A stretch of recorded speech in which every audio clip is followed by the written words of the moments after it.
Hello, I'm Dr. Eileen Hale, the COO of TTELT, Teaching Tips for English Language Learners. And I have a special guest with me today, Ms. Odelia Caliz from the Ministry of Education in Belize. We are here in San Pedro, Belize, which is the capital of Ambergee Key. But without too much further ado, we're going to be talking about the challenges of integrating students' linguistic and cultural background while teaching English as a second language. And Ms. Odelia has years of experience both teaching as a teacher as well as her own cultural and linguistic background. I'll let her introduce herself further, and then we'll jump into the interview. Again, we're in the country of Belize in Central America on the Caribbean side near Mexico and Guatemala. So there's a lot of linguistic and cultural diversity in this country, thus our topic, which Ms. Odelia wants to share with us today. Odelia, would you mind just sharing a little bit more about your background, both professionally and culturally and linguistically, for our audience to understand the diversity of Belize? Okay, well, hello everyone. So I was born and raised in the southernmost part of Belize, Toledo, in a remote village. And in that village, we spoke various languages. First of all, I come from a home where my mother speaks Creole, she speaks Mayan, she speaks Spanish. And when we went to school, we were taught in English. So we had to transition from Creole being the most dominant home language to English at school. And when I continued to further my higher education, it was in English. And I moved to San Pedro town and Burgers Key when I was still in my teen years. And then I got into the teaching profession. My first experience, it was an experience that I decided that's the career I wanted to take. And so here I am, several years after, as the education officer for responsible for schools in San Pedro and Key Conquer, which is an island that is 30 minutes away from San Pedro town. And San Pedro town is an island that's located about 36 miles off the coast of Belize. It's a popular tourist destination, so we have lots of influences from the United States as well as Central America. And so in our schools, in our community, there are about 4 or 5 languages that are spoken. Thank you for that introduction. And for our listeners, just a quick, short, brief history of Belize, because many people are not aware, number one, that English is the national language of Belize, as they were settled by the British and only got their independence officially in 1981, correct? Yes, Odelia? exactly. You're correct. Given that background, there's quite a plethora of linguistic and cultural backgrounds here. There's again, and Odelia can add more than I can, being a native of this country, but from my research and work here, I understand you have Spanish both from Guatemalan background and Mexican background, the two countries that border Belize, as well as Creole, as she mentioned, that comes from the Africans that were brought to Belize from British Honduras. And you have Garifuna, a different language altogether, with a I'll let Odelia explain a little Okay. bit more of that. And then you have how many Mayan languages are spoken in Belize? This I know of 3. For example, in the southern part of Belize, because of the high influx of the Mayan immigrating from certain areas in Guatemala into our country, Belize, we have lots of the Quechua Maya as well as the Mopan Maya. And then we have to the north of Belize, we have the Yucatec Maya that we had an influx back in the 1970s after the caste war in Mexico, where there was a huge population of that group of Maya that migrated to Belize. So hence the influence in the northern part of Belize, lots of Yucatec Maya. So that would be the foundation where the native languages arise from, as well as you have the Garifuna that's spoken, that's predominant in the south, and the Garifunas in the 1900, we had huge population of Garifunas that migrated from Honduras to the southern coast of Belize. So we have the Mayan, we have the Garifuna, and then we have the Creole. Again, the history of the Creole has to do with the African slaves brought to Belize, with large influence from the British then. And so we have the Creole languages, and that is one of the Creole language is one of the languages that is spoken by most Belizean, including myself. And then we have other ethnicity, other languages such as we have the Spanish, that is another dominant native language in the homes. And here on the island of San Pedro town, that's a language that's spoken by many families. And then we have other languages, minor languages such as Chinese, and we have the Hindu. But of course, as mentioned by Dr. Eileen, that English is the official language of Belize. It is the language of instruction in our schools. So, thank you for that additional background for our listeners. Why this is so important is because many of our listeners around the world have similar, maybe not even as rich, I would say, rich cultural backgrounds from so many different influences in a very small country, less than 500,000 people in the entire country of Belize, yet such diversity of languages and cultures that offers many challenges for teachers, given that the majority of teachers speak English as their second language.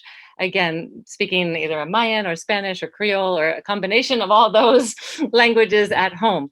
Most everybody here is bilingual, if not trilingual or quadrilingual. So when it comes to teaching English in the classrooms, can you share some specific examples of challenges or issues that the children in particular?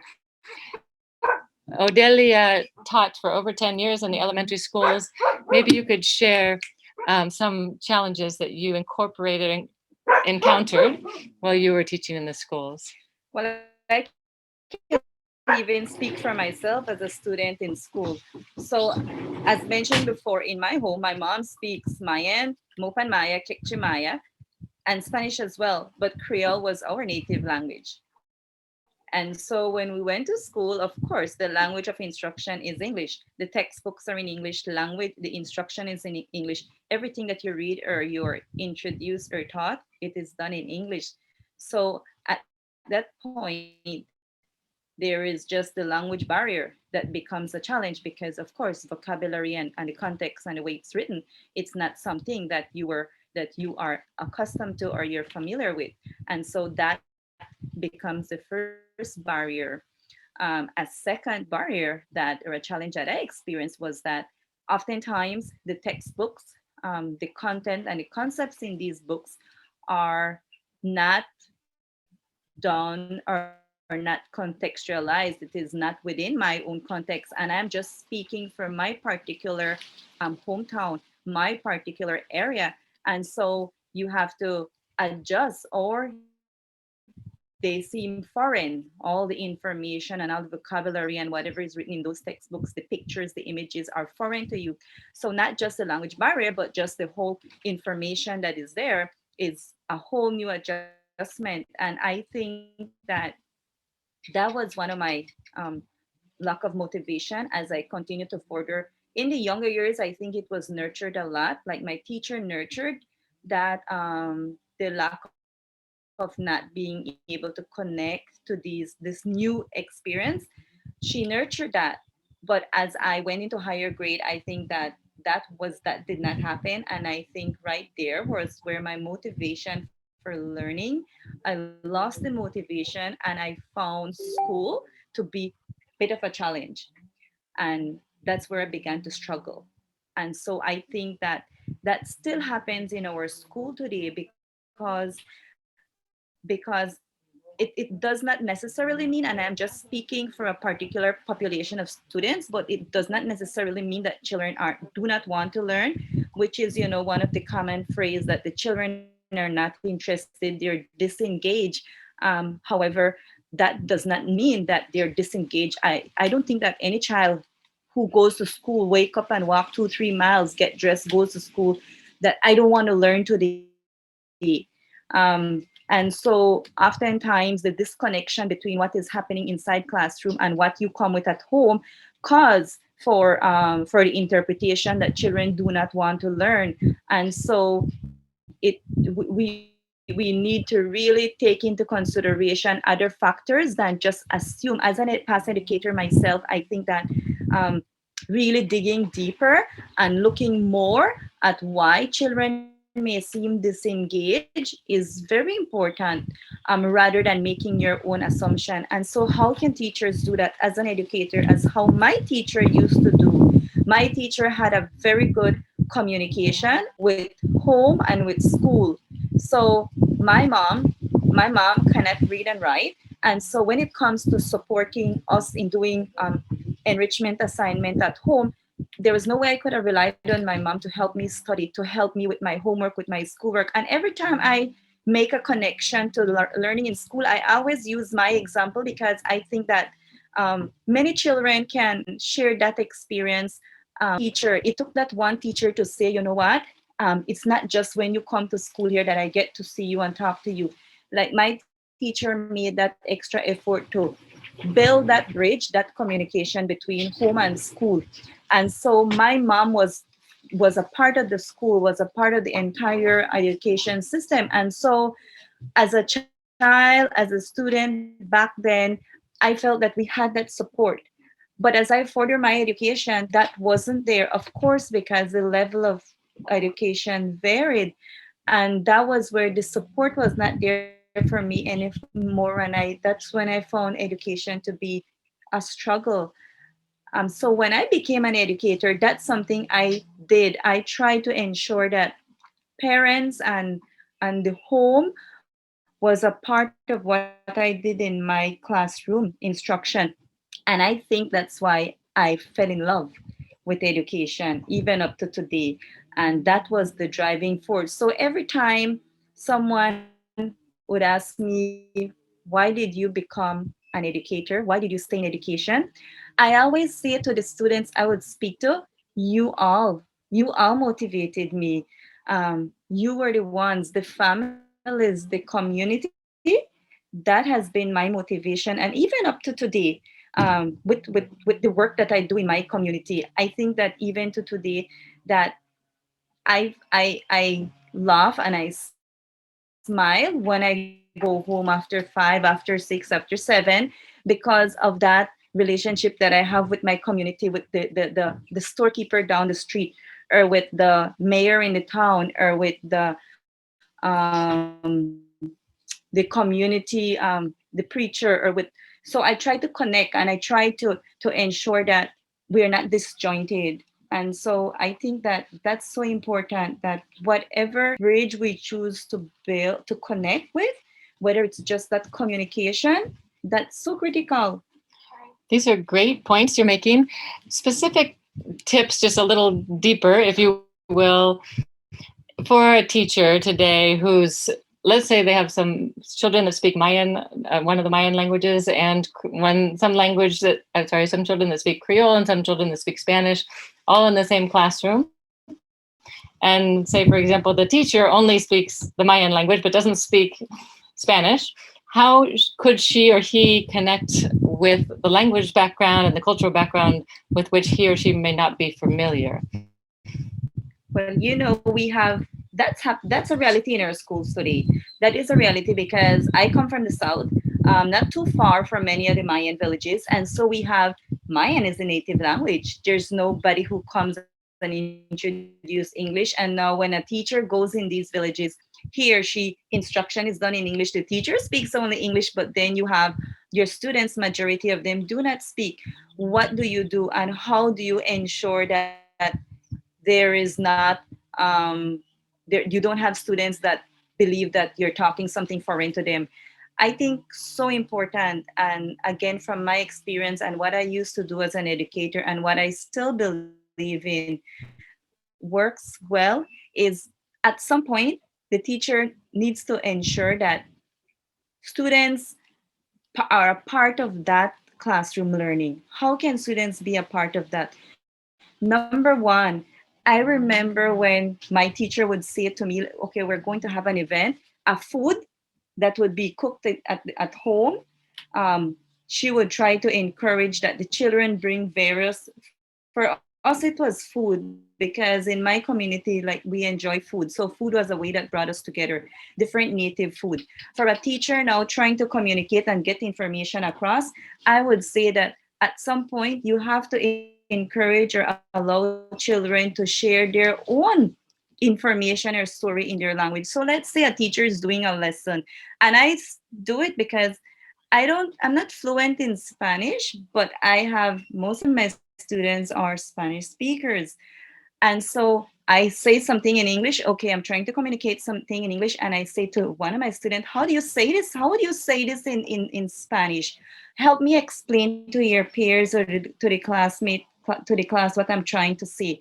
Um, and then pretty soon after a while, I do pick up the language, and sometimes, of course, you say something and it doesn't always sound the same. The accent may vary, but the children get the point of what you want to say. They may laugh at you, and so for once, I feel like a kid, and then I feel the way how a child feel when he or she is forced to communicate in a language that is not their language. Right. And so, I get to experience the experience shifts. And so it is very important that you get them to participate or to share in some manner, whether you're teaching students that speak Spanish as their native language or Mayan as their native language, but you get them to a point to communicate, to dialogue, to have conversation. And then you can reverse the role. So then you may not always be the teacher per se, but then you become a student in the experience as well. And I think you make learning fun too, more engaging, and it's more set a purpose, more purposeful and meaningful, because then the student get to see that, oh, it's not just the teacher doesn't know it all, but she's learning from us too. So I guess that it creates that balance with teacher Yeah. student relationship and interaction. I've made the analogy before in some of the conference workshops that I've given of the teacher as a facilitator, almost like the conductor of a choir, of an orchestra, where your job is not to make the music, if you will, but let the instruments make the music, but to bring out their voices. So, and going on what you just said, bringing out, having the Mayan students, for example, teach everybody else something about their language and cultural background, and vice versa. The Spanish speaking students speak and talk about how things will be expressed in their language and culture, to bring out these different voices of the orchestra, if you will, Yeah. so that they can hear each other and learn from each other and validate their first language and cultural background. Exactly, because I think when as educators we begin to see learning like that, like I'm not the sage on the stage and I don't know it all. Yes, I may have a bit of expertise here and there because of experiences and because of your professional training, but at the end of the day, we don't know it all because everyone is so unique based on their space or based on their context. So I may have this set of curriculum and I may need to get this done, but you do it in a way that students don't feel that they don't belong. And that's so important that you try as much for them to feel that they are a part, every student. And so that's something, it's so important because I think it comes with your own stance, like your belief that you take. And um and it always goes back to my own way how I learn. And I think that that's so important because just the motivation and just the sense of belonging in that classroom um, changes changes your own perspective. Yeah. And those are some of the key things, and you may not always find it written in a book, but it's something that as a teacher we need to see that we're there to influence and try to make every child reach their full potential. And feel a part of the community. Exactly, Yeah. whatever that may be. And I think human in general. Yeah. I always say humanity. That's so important. If you see everyone as human beings, then I think that that's where your approach in how you react or interact with those individuals is going to direct your actions, what you say, what you do, and how you say it. Definitely, Mhm. definitely. Thank you for your time and discussing this topic, which is so important. And just to quickly summarize and see if there's something else you want to add at the end, Odelia talked about bringing out the voices of her students, making everybody feel included as part of the classroom community, no matter what their linguistic or cultural background, sharing stories, sharing food, sharing their language from their home of origin, and any other specific tips that you might want to share with our listeners with bilingual materials, or if the teacher doesn't speak one of the languages, how can he or she reach the parents if they don't speak English themselves? Like you said, growing up, how do you engage the parents and or help them to support the children's learning outside the home if the children go back home to speak their first language and don't have that support at home for English as a second language or a third language? Okay, so I will speak first from the classroom perspective. I think that oftentimes, because many things are dictated to teachers, teachers feel that it's all written in stone, and so they must go along. But at the end of the day, and sometimes I say it to the principals of school, the school leaders, that it's your school, and at some point you are the one that is there, you are accountable, you know your school more than anyone else. Yes, others may provide suggestions, but at the end of the day, you know your purpose. And that's so important. And so when it comes to classroom instruction for teachers who are working, and that goes directly to our school system currently, that it's so important that whatever materials, whatever resources, whenever you plan a lesson, whenever you say something, that you do so with all students in mind, whatever take.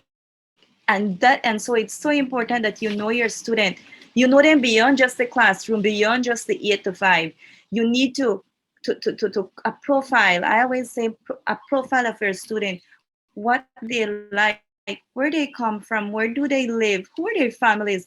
I think going beyond just seeing them as the student in that particular time or that year, but seeing them more as a human, um, will help you then to better be informed when it comes to the selection of materials for your classroom, when you plan a lesson, when you make connection to a story, to an event, because you're going to do so with all the students in mind and with all the various differences and interests that they may have, starting from languages, starting from their culture, starting from their literacy levels where they are.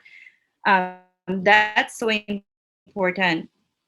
And one way how you can try to encourage that parents also feel, because it's key that they are a part of that school, part of that classroom community, is that same way, if you're going to share something, if you're going to share a message, if you're going to talk about a story, if you're going to bring books in the classroom, if you're going to talk about a particular concept, you want to do so in a way that it's not demeaning as well to another culture for them, or another group of students to feel that, oh my, this is so wrong what we're doing.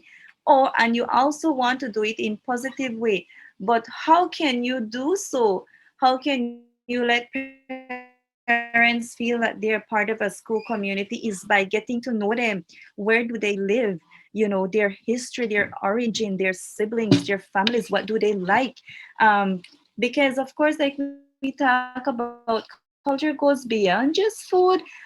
That's something I know we like in Belize, but I think we need to move beyond that and think about the whole child.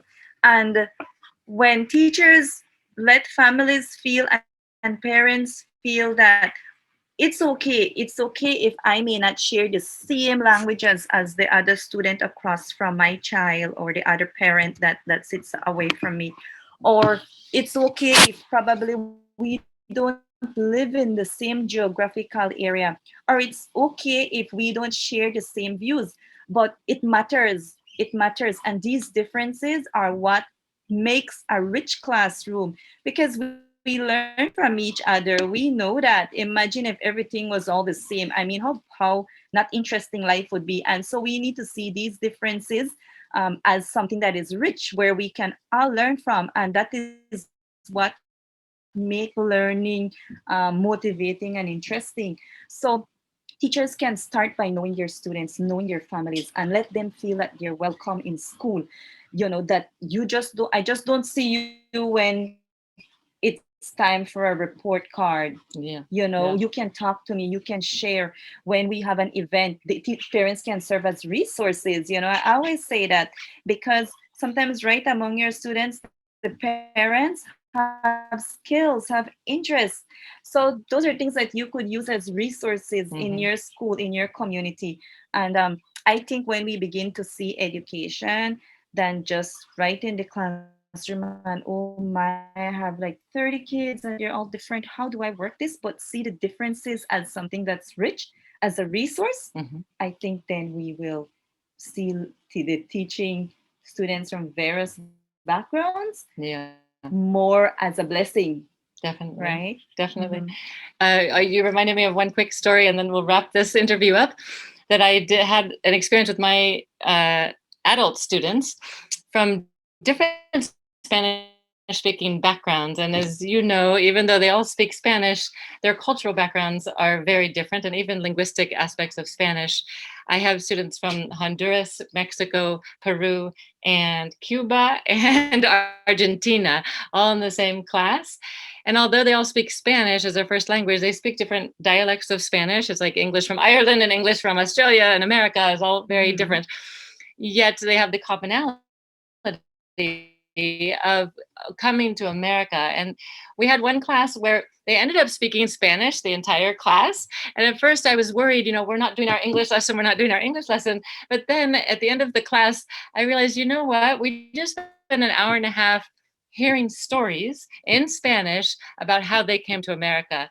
And honestly, I was so impacted by their stories, and each one was very unique.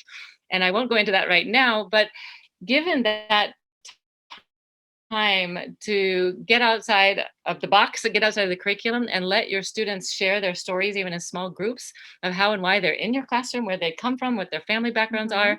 Storytelling is a really powerful way to bring out cultural and linguistic backgrounds for your students and really build that community that Odelia was talking about as well. So as we continue on with our podcast, we will hopefully get Odelia to join us again for a workshop, which we'll share with you coming up. But thank you so much, Odelia.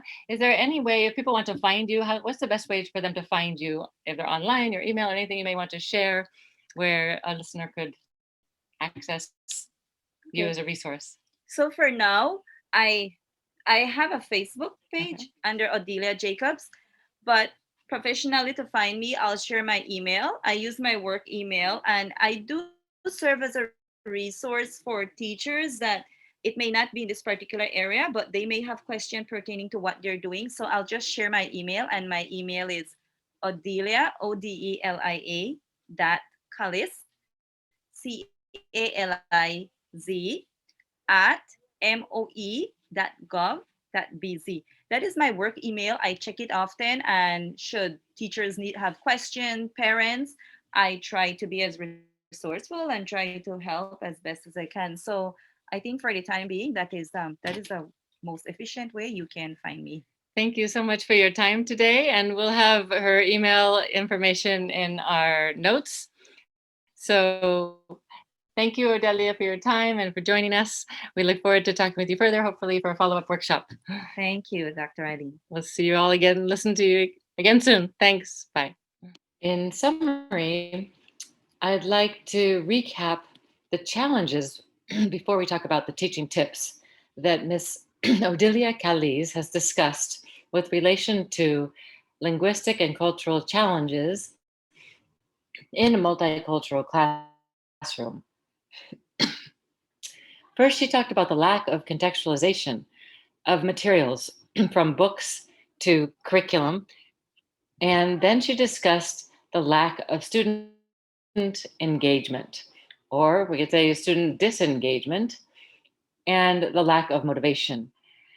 As students, when they don't feel like their languages and cultures are included in the classroom. Thus, Miss Odelia encourages us as teachers in multicultural classrooms to address these challenges through first, build connections from your school to the homes of your students with the parents so that you learn the languages and cultures from where they come. Build connections from the school to the community, both extended and surrounding your school and villages or neighborhoods nearby. Contextualize learning materials, meaning bring in things that are really relevant to the languages and cultures of your students and that represent them, where they can see themselves in the books, in the reading materials. Encourage student involvement, inviting them to bring cultural foods, books, and other items from home that represent their cultural backgrounds. Allow students to translate ideas from their home language, letting them teach you. Enable differences to become resources in your classroom. Very important is to create a sense of belonging.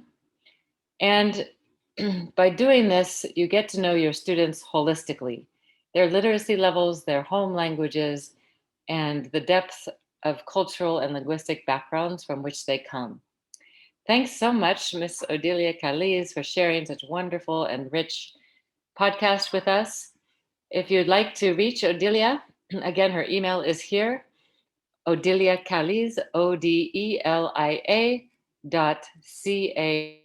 .caliz at moe.gov.bz.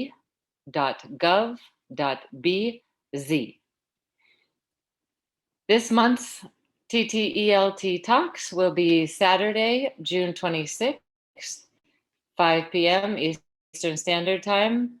Please email us ahead with your ideas at tteltinfo@gmail.com.